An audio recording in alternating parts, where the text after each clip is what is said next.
ठीक है, आपने जो कहा है वो बातों को चमोली साहब ने भी सुना है। चमोली साहब, मामला क्या केवल इतना सरल सा है, या फिर यह मामला गोदियाल वर्सेस अजय भी है?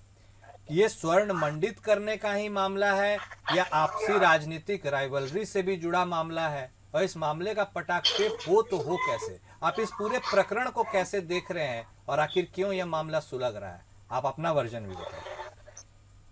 हाँ कुणाल जी, देखिए, निश्चित रूप से बहुत बड़ा ये मुद्दा है। हाँ। और भगवान बाबा केदारनाथ हम सभी लोगों के, जो सनातन धर्म के लोग हैं पूरे विश्व में, हम सबके आस्था के प्रतीक हैं। और उत्तराखंड, हमारा सौभाग्य है कि हमारे पूरे देश पर 4 धामों में से एक धाम हमारे उत्तराखंड में है।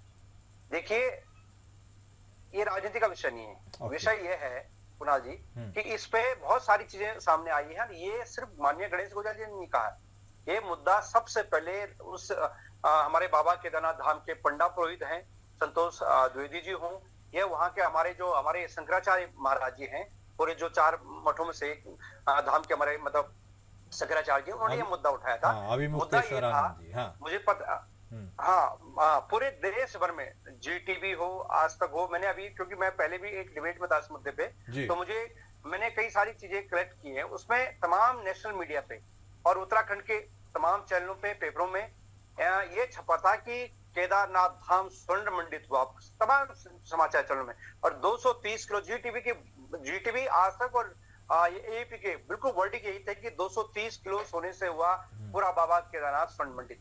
ये उस टाइम प्रचारित किया गया। और अजयेंद्र अजय जी जिस प्रकार से पूरे देश और पूरे उत्तराखंड के सामने झूठ बोल रहे हैं, उसका प्रमाण यह है कि अजयेंद्र अजय जी की एक चिट्ठी वायरल हुई थी, जिसमें बकायदा पेपरों में भी छपा था कि अजयेंद्र अजय जी ने चीफ सेक्रेटरी को एक पत्र लिखा सोने की सुरक्षा को लेकर।